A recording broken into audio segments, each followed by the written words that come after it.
Hello, thanks for joining us today. In this segment of Resilient, I'm joined by Lori Danielson and Josh Alsip. We're going to discuss quality of life and community needs. If you have any questions during this session, feel free to leave them in the comments and we will do our best to address them. Josh and Lori, do you want to take a second to introduce yourself and why you're here today? Sure. I'm Lori Danielson, a small business owner and a boutique consulting company here in Terre, Haute, Indiana. Also a member of the Quality of Life Community Plan as co-chair there, and a community advocate and lead on a couple other boards here locally. Josh. And I am Josh Alsip, the Director of Community Engagement with the Terre Haute Chamber of Commerce. I oversee the community plan that Lori was referencing. We have 6 different task forces with 2 co-chairs each, which Lori co-chairs the Quality of Life Task Force. So really excited to be here today. Awesome. They are both very involved in our region, so that's excellent. I'm glad you guys can both be here today. Quality of place is kind of this key phrase right now. So I'm interested to hear from both of you. What does quality of life mean? Gosh, I'll start, Josh, and then you can chime in and add because it means so many things.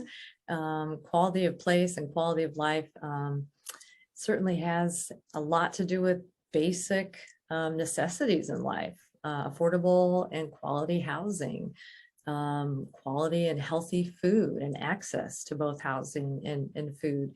It also means access to education and the opportunity, I think, individually and collectively as a community to grow and to thrive. No pun intended. No pun intended. Yep. And it's access to entertainment and things that allow people to be healthy and thriving. That's how I think about it.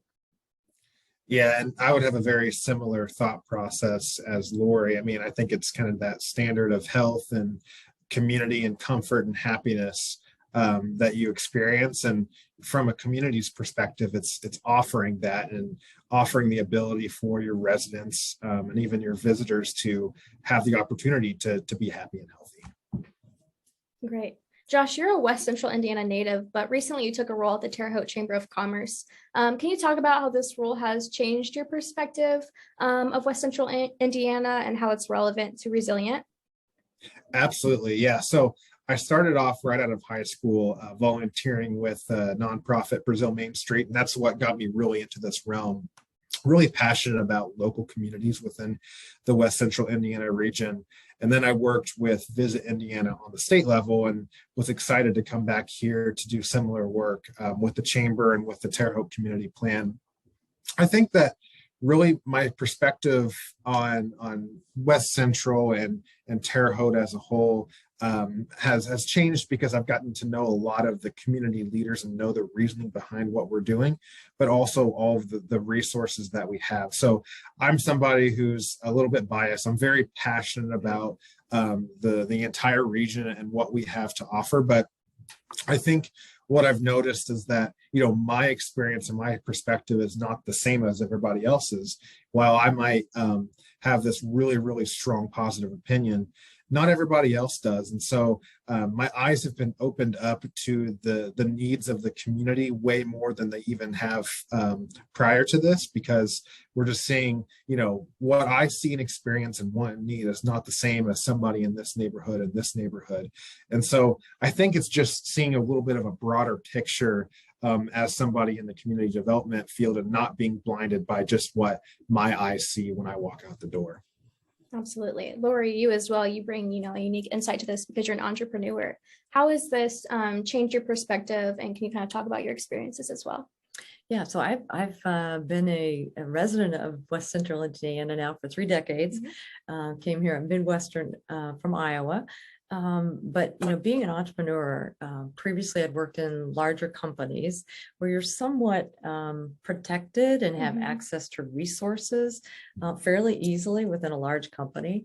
And becoming an entrepreneur, it really requires you to dig in and figure out things for yourself, rely on other people around you, rely on relationships, to move forward and grow your business. And I think that aligns well with what's needed in West Central Indiana, that it's not about one individual, one organization, one company creating the answers or solutions or the vibrancy for our community or the health of our community. It really takes every individual, every company, every organization collaborating together, I think, to create a better space to live in, to work in, to play.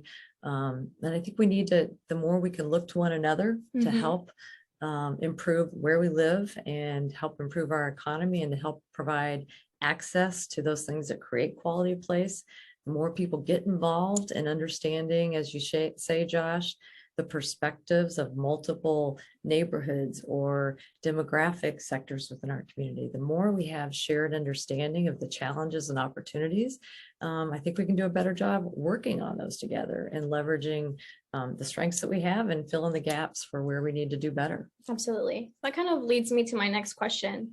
In your guys' opinion, what kind of issues does our region face regarding quality of life and place? Josh, I'll let you kick off with that one.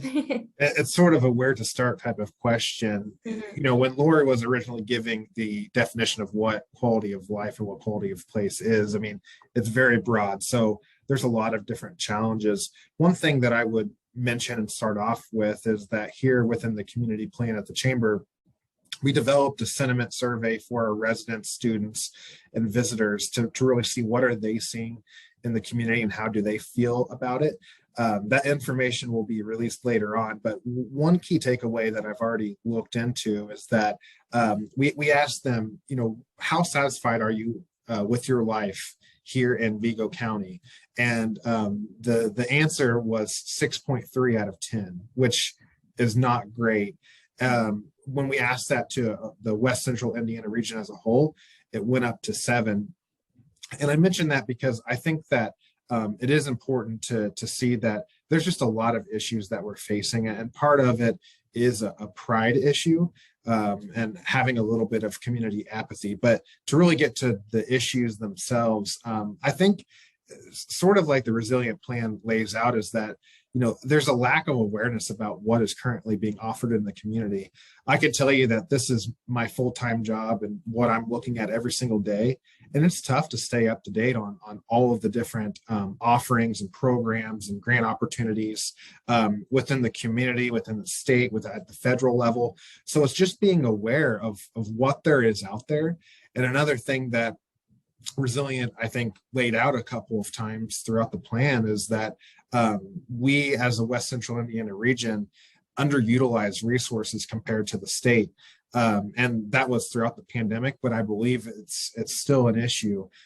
So, you know, we can develop all of these programs and offerings, but if our businesses, if our people, if our nonprofits aren't using them, then we're not really getting that full benefit from them. So it's just being aware of them and then also utilizing them in the end. Absolutely. Lori, do you have any more comments regarding that? You know, just in terms of, I think coming on the other side of the pandemic, that period of time really put a spotlight on challenges that already existed. Absolutely. And so I think the resilience plan really lays out very clearly that those challenges existed. Put a spotlight on the fact that, you know, I was surprised to read that, you know, 30% of our population lives in an area that has scarcity or easy access to food and healthy and quality food. That's a big issue that we need to make that sector of our population, we need to improve the quality of life. And how can we leverage the resources we have and use what we learned through the pandemic and keep doing more of that because we were able to provide access to food during that time, and let's make that the norm. And how do we need to do that? Let's create more community gardens and more accessible areas of access to food. So I think we just need to find out where the spotlights and the headlights, the highlights of that plan exist, and then start rolling up our sleeves and taking action. Absolutely. So absolutely. Oh, go ahead. And Josh, I was just going to add onto that, that I think as I was reading through the resilient plan, and I think that is echoed as well in the Terre Haute community plan. And what we're seeing today is that there are some areas within not only Vigo County, but also the entire region that receive naturally more attention when it comes to development of whether it be housing, entertainment, or gardens that Lori was mentioning. And so I think that as we're looking at all of this as a whole and what our needs are, making sure that we aren't just focusing on one specific area of our community and our region, that it's thriving, because there's people that are going to benefit and may not have access to transportation to certain areas in the community to get the full benefit from the programs and new development that's created. So ensuring that we're representing and developing in every aspect of our region and not just focusing in one or two key areas. Great. So within quality of life, there's kind of, 5 sub-themes, and those sub-themes are food insecurity, housing, transportation, broadband, and homelessness. Lori, you kind of already talked about this, but Josh, I'm also interested to hear from you. Now that you've had a chance to review Resilient, what's a topic or a data point that really stood out to you? I would say for me, it's definitely housing. And I know that Thrive is doing a lot of work with this right now within the housing study. But if we don't have affordable housing and also housing that allows someone to live a quality of life, then honestly, a lot of the other factors that and things that we're creating don't matter a lot. And we're seeing a housing shortage within the region, which echoes what's happening at the state level and then also at the federal level as well. But we're trying to find that issue or trying to find that solution to the housing issue. So I think that all of this is important, but as I was reading through the Resilient Plan, which I think also echoes what is already happening within some of these action items and within Thrive's work, and then also within the community plans work, is that we need to find an issue or find a solution for the housing crisis that we have. Thank you. Lori, do you have any more thoughts on that? Those are the two that I think we could all, even if those are the most important, the housing and then food insecurity or access to quality food. Those are two basic necessities. Right. And I think we can get really excited about innovative programs that do other things like entertainment. And I'm certainly involved in some building the riverfront out. And those are all important aspects of quality of life. But if we don't deliver for that segment of our population the most basic needs of Absolutely. food and housing, I think we're going to struggle to really move forward as a community. Great, thank you. How can community members get involved in addressing these issues? Well, I'm certainly providing access to that information. I would say first, read the plan. Read the plan, become a student of things that broaden your horizons outside of your current circles of influence. I think we all naturally get in patterns of who we engage with, and I think we all need to expand those interactions with neighborhoods, with businesses, with organizations, because that broadens our perspective. But I would say reading the plan, reading the community plan that the chamber has built as well. Also going back and seeing where progress has been made, I think is so important, because it can almost seem daunting, the work that's ahead of us, but there is progress being made, and looking at some of those highlights we have on an annual basis that show progress is being made, celebrate those a little bit, and then read the plan and see where the next steps and the next areas of focus might be. And for individually, for people to find areas of passion that are important to them, I think is a good place to start.